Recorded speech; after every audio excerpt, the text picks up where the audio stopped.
दोस्तों, मैं रितिका आज आपको एक ऐसी कहानी के बारे में बताने जा रही हूँ जिसको सुनकर आपके भी रोंगटे खड़े हो जाएंगे। यह चैनल केवल मनोरंजन के लिए है। हम किसी भी तरह के अंधविश्वास को बढ़ावा नहीं देते हैं।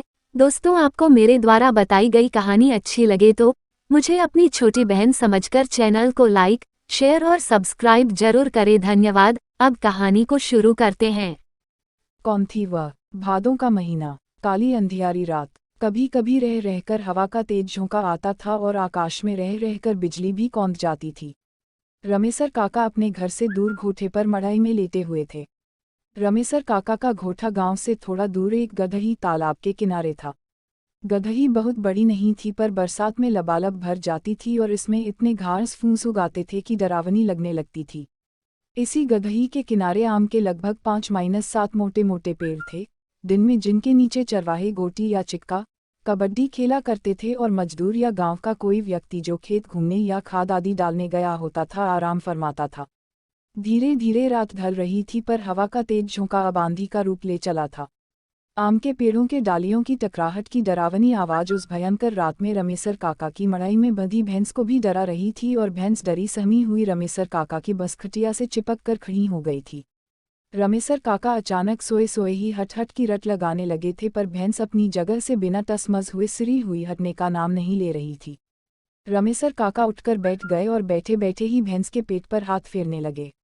भैंस भी अपनापन पाकर रमेसर काका से और सटकर खड़ी हो गई। रमेसर काका को लगा कि शायद भैंस को मच्छर लग रहे हैं, इसलिए बैठ नहीं रही है और बार बार पूंछ से शरीर को झाड़ रही है। वे खड़े हो गए और मड़ाई के दरवाजे पर रखे धुआंधार मवेशियों को मच्छर आदि से बचाने के लिए जलाई हुई आग जिसमें से धुआं निकलकर फैलता है और मच्छर आदि भग जाते हैं, पर थोड़ा घास फूस रखकर मुंह से फूंकने लगे। रमेसर काका फूंक मार मारकर आग तेज करने लगे और धुआं भी बढ़ने लगा। बार बार फूंक मारने से अचानक एक बार घास फूस जलने लगी और मड़ाई में थोड़ा प्रकाश फैल गया।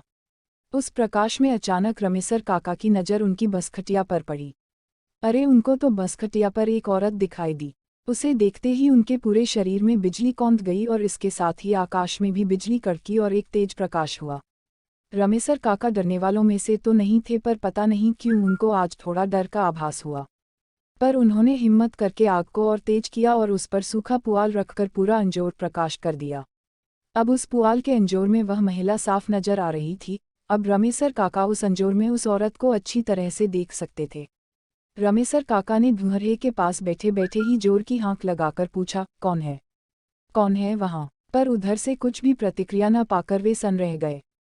उनकी समझ में कुछ भी नहीं आ रहा था कि अब क्या करना है। वे मन ही मन कुछ बुदबुदाए और उठकर खड़े हो गए। उनके पैर न आगे अपनी खाट की ओर ही बढ़ रहे थे और न ही मड़ाई के बाहर ही।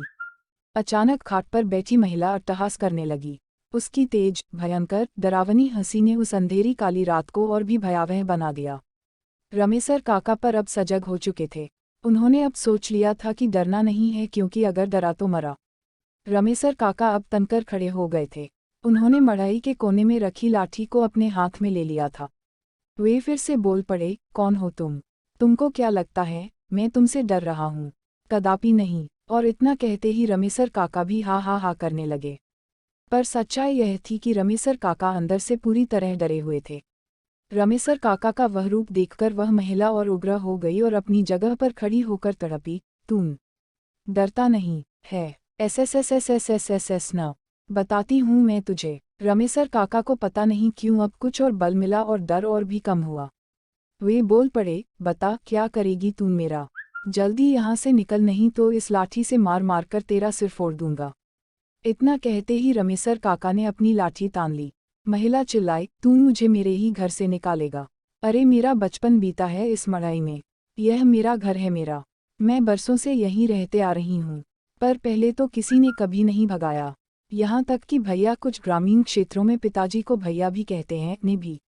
अब पता नहीं क्यों रमेसर काका का गुस्सा और डर दोनों शांत हो रहे थे।